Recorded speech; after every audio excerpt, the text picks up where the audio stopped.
সারাদিনে আর কোনো আমল করতে পারি না পারি, এই আমলটা সজ্ঞানে বিশেষ কোন বিপদ আপদ মুসিবত না হলে আমি আলহামদুলিল্লাহ এই আমলটা কখনো ছাড়ি না, প্রতিদিন করি আলহামদুলিল্লাহ। আজকেও শুরুতেও এই আমলটা আমি করে নিয়েছি। এই আমলটা আমরা অনেকে জীবনে আজকে প্রথম শুনেছি। আল্লাহ নবী সাল্লাল্লাহু আলাইহি সাল্লাম যে বলেছেন, সকালে পড়লে সারাদিন, সন্ধ্যা পড়লে সারা রাত, রাতে শোয়ার সময় পড়লে, বিশেষ করে রাতে মানুষ ঘুমন্ত অবস্থায় নানা রকমের ক্ষয়ক্ষতির আশঙ্কা থাকে, এই সব ধরনের ক্ষয়ক্ষতি থেকে আল্লাহর নিরাপত্তা এসে চলে আসে।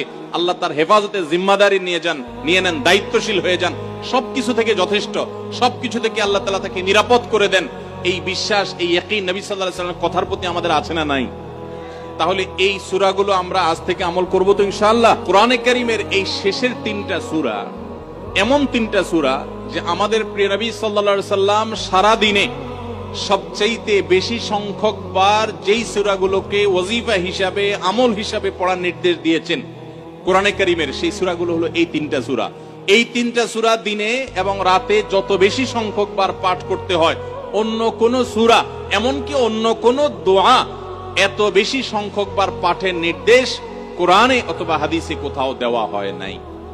তাহলে এই তিনটা সূরার মর্যাদা, এর কি মর্তবা, এর কি বৈশিষ্ট্য, এর কি মাহাত্ম্য আছে সেটা বুঝবার জন্য আর কিছুর প্রয়োজন নাই। এই একটি কথা যথেষ্ট যে দিন এবং রাত 24 ঘন্টার ভেতরে কোরআনে কারীমের এই শেষ তিনটা সূরা, সূরা ইখলাস, সূরা ফালাক, সূরা নাস, এগুলোকে যত বেশি সংখ্যক বার নবী সাল্লাল্লাহু আলাইহি সাল্লাম পড়ার নির্দেশ দিয়েছেন, তিনি নিজে পাঠ করতেন, এত বেশি সংখ্যক বার অন্য আর কোন দোয়া, আর কোন সূরা, আর কোন আয়াত, আর কোন কিছু পাঠ করার নির্দেশ আমাদেরকে কোরআন হাদিস দেয় নাই।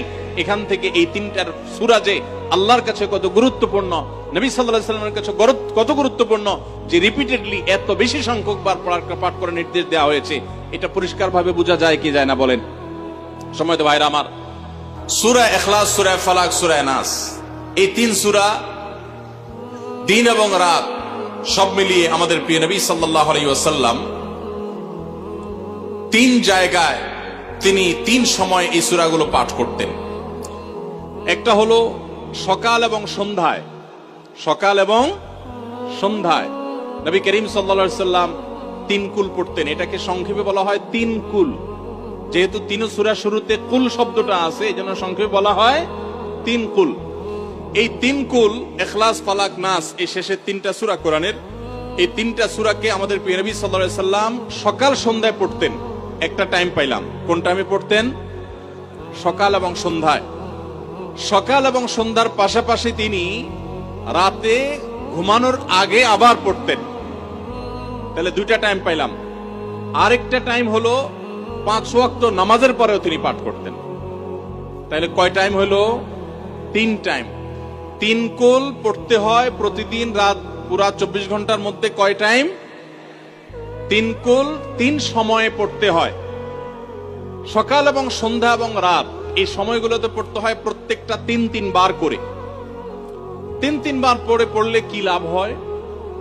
নবী করিম সাল্লাল্লাহু আলাইহি ওয়াসাল্লামের পরিষ্কার হাদিস রয়েছে, যদি কেউ সকালে 3 কুল 3 বার করে পাঠ করে, সূরা ইখলাস 3 বার, সূরা ফালাক 3 বার, সূরা নাস 3 বার যদি কেউ পাঠ করে, সন্ধ্যার আগ পর্যন্ত সারা দিনের জন্য ওই পাঠকারী ব্যক্তি আল্লাহ তাআলার জিম্মায়, আল্লাহর হেফাজতে, আল্লাহর নিরাপত্তায় সে চলে যায়।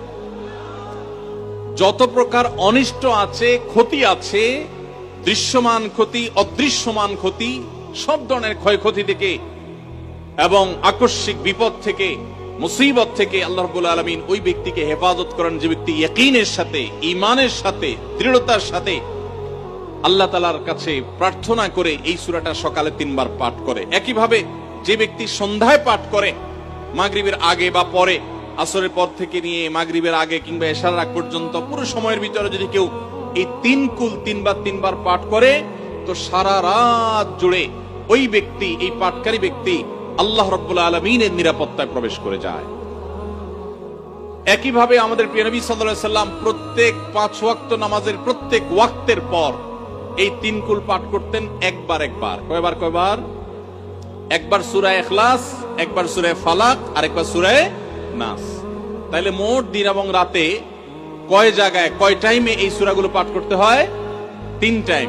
একটা হলো সকাল সন্ধ্যায়, আরেকটা হলো রাতে শোয়ার আগে, আরেকটা হলো 5 ওয়াক্ত নামাজের 5 ওয়াক্ত নামাজের পরে একবার করে, একবার সূরা ইখলাস, একবার সূরা ফালাক, একবার সূরা নাস, ফজরের পরে, আবার যোহরের পরে, আবার আসরের পরে, আবার মাগরিবের পরে, আবার এশারের পরে।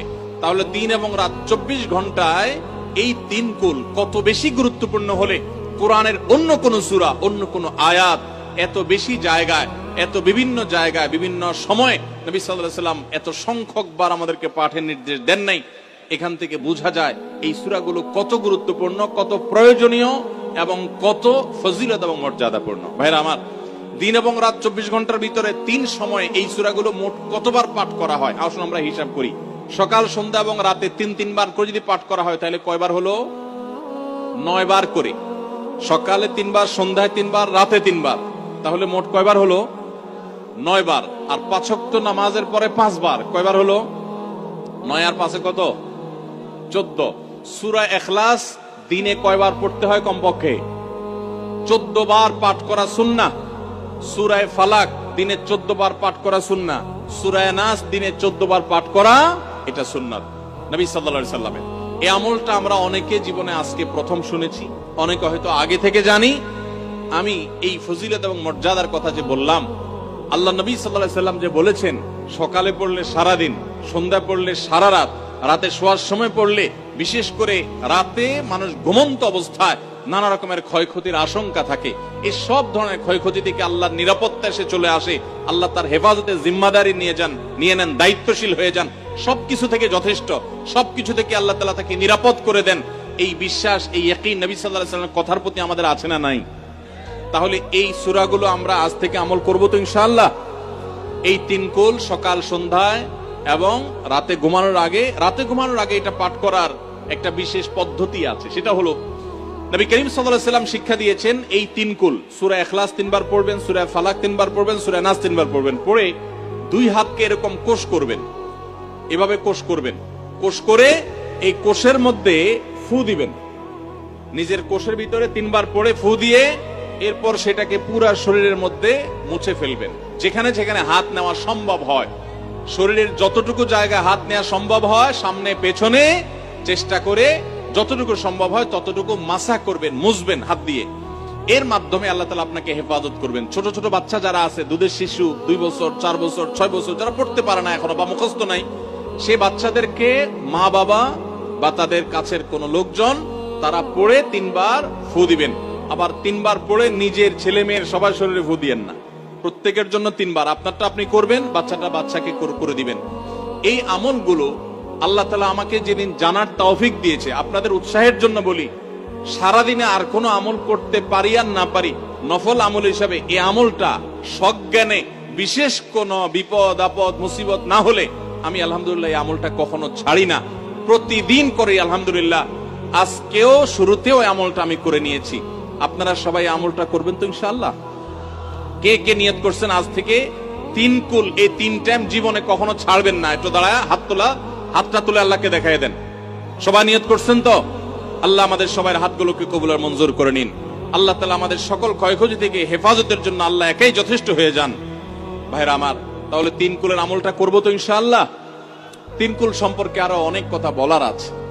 এই 3 কুলের ফজিলত এবং মর্যাদা নিয়ে আরো বহু কথা শোনাবার আছে, কিন্তু আমি শুধুমাত্র এটুকু যথেষ্ট মনে করি আমলের জন্য।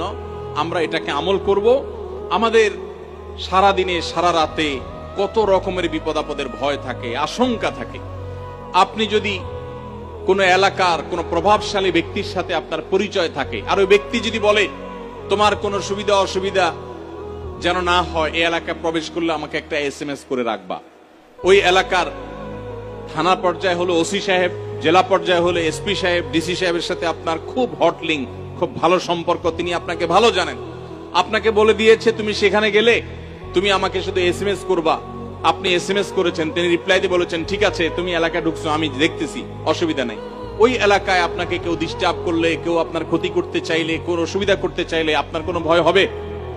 কারণ প্রশাসনের ব্যক্তিরা আপনাকে অভয় দিয়েছেন, তারা আপনার সাথে আছেন, তদারকি করছেন, আপনি নির্ভয় ফিল করবেন। প্রশাসনের ভাইদের হাতে সবকিছু নাই, সবকিছু আছে। তারা চাইলে সব ক্ষতি থেকে আপনাকে বাঁচাতে পারবেন না। হ্যাঁ, তারা চেষ্টা করবেন, এটা ঠিক। এইটুকুর কারণে যদি আপনার এত আস্থা তৈরি হয়, তো আরশে আজিমের মালিক স্বয়ং আহকামুল হাকিমিন আল্লাহ রাব্বুল আলামিন, যার হাতে মানুষের জীবন, যার হাতে মানুষের মৃত্যু, যার হাতে মানুষের সকল লাভ, সকল ক্ষতি, সকল কল্যাণ, সকল অকল্যাণ, সেই আরশের মালিক বলছেন তুমি সকাল এবং সন্ধ্যায় রাতে শোয়ার সময় এই 3 কুলের আমল যদি তুমি করো, তো আল্লাহ রাব্বুল আলামিন স্বয়ং তোমার সবকিছু থেকে তোমার জন্য যথেষ্ট হয়ে যাবে। তোমার আর কোনো কিছুর প্রয়োজন হবে না। আল্লাহর কথার প্রতি যদি ইয়াকিন থাকে, নবী সাল্লাল্লাহু আলাইহি ওয়াসাল্লামের হাদিসের প্রতি যে বিশ্বাস থাকে যদি, তাহলে ইনশাআল্লাহ আজ থেকে আমরা কেউ, আমার পর্দা আলের মা বোনরা যারা শুনছেন, আমরা যারা শুনছি, আমরা কেউ এই আমলটা ছাড়বো না ইনশাআল্লাহ। সবাই আমল করবো তো ইনশাআল্লাহ। তাহলে 3 কুল 3 টাইমে দিনে মোট 14 বার এটা আমরা পড়বো। এখন পড়ার ক্ষেত্রে আবার একটা সমস্যা হলো, এই টাইপের আমলগুলো আমরা পড়ি খুব তাড়াহুড়া করে। যেমন সুবহানাল্লাহ 33 বার, আলহামদুলিল্লাহ 33 বার, 5 ওয়াক্ত নামাজের পরে আল্লাহু আকবার আছে না নাই? এগুলা সাধারণত কিভাবে পড়ে মানুষ বলেন? আমরা তো সবাই এ রোগের রোগী। কিভাবে পড়ি আমরা বলেন? সুবহানাল্লাহ সুবহানাল্লাহ সুবহানাল্লাহ সুবহানাল্লাহ সুবহানাল্লাহ সুবহানাল্লাহ সুবহানাল্লাহ। আমি যদি এখন মেজো ভাইকে বলি, ভাই আল্লাহ আপনার ভালো রাখুক, ভালো করছেন ভাই, কি হয়েছেন? আমি যদি তাড়াহুড়া করে কথা বলবো, উনি বলবেন লোকটার কি মাথা কোনো সমস্যা হলো কিনা। কারণ আমি একটা মানুষের সাথে যখন কথা বলবো, এমনকি ওনার প্রশংসা, সুবহানাল্লাহ মানে আল্লাহর পবিত্রতা বর্ণনা করা, এটা আলহামদুলিল্লাহ মানে আল্লাহর প্রশংসা করা। তো আপনি আল্লাহর প্রশংসা, আল্লাহর গুণকীর্তন করতে গিয়ে যদি বলেন যে উনি খুব ভালো মানুষ, উনি এটা করে, উনি সেটা করে, আমি তাড়াহুড়া করে বলবো যে কি ব্যাপার ভাই, আপনারা কেউ দৌড়ায় নাকি? তো আপনি সুবহানাল্লাহ আলহামদুলিল্লাহ যদি তাড়াহুড়া করে পড়েন, তো এই সুবহানাল্লাহ আলহামদুলিল্লাহ যে মর্যাদা আপনার পাওয়ার কথা, তাড়াহুড়ার কারণে সেই মর্যাদা পাবেন না। মহব্বতের সাথে পড়বেন, অর্থ বুঝে, সুবহানাল্লাহ সুবহানাল্লাহ সুবহানাল্লাহ আলহামদুলিল্লাহ আলহামদুলিল্লাহ। কোয়ালিটি মেনটেন করবেন। দেখেন আমাদের মুসলমানদের, গোটা দুনিয়া জুড়ে মুসলমানদের একটা বড় ত্রুটি হলো যে আমরা আজকাল কোন কাজে, সেটা দুনিয়ার কাজ হোক আর আখিরাতের কাজ হোক, সব কাজেই আমরা তাড়াহুড়া করে কোয়ালিটিটা নষ্ট করে ফেলি, আমরা কোয়ালিটিটা ঠিক রাখি না। আমার আফসোস লাগে অমুসলিম প্রধান দেশগুলোতে যখন যাই বা তাদেরকে যখন দেখি যে তারা কাজের মধ্যে কোয়ালিটিটা ঠিক রাখে, যেটাই করে কোয়ালিটি ঠিক রাখে, অথচ এই নির্দেশ আমাদেরকে আমাদের রাসূল দিয়েছেন, ইন্নাল্লাহা ইউহিব্বু ইযা আমিলা আহাদুকুম আমালান আইয়ুতকিনাহু। আল্লাহ পছন্দ করেন বান্দা যেই কোনো কাজ করুক, আমালান আই আমালিন, যেই কোনো কাজ করুক, সেটা দুনিয়ার কাজ হোক, সেটা আখিরাতের কাজ হোক, সুদৃঢ়ভাবে করবে, সুন্দরভাবে করবে, উত্তম রূপে করবে, এটা আল্লাহ তাআলা পছন্দ করেন। আর আজকাল আমাদের অবস্থা কি? আমাদের অবস্থা হলো যে আমরা তাড়াহুড়া করি। ভাইরা আমার, এই তাড়াহুড়া করে কোয়ালিটি নষ্ট করা যাবে না, বরং 3 কুল যতবার যেখানে পড়তে বলা হয়েছে মহব্বতের সাথে আস্তে আস্তে পাঠ করবেন। আল্লাহ আমাদের সবাইকে আমলের তৌফিক দান করুন, আমিন।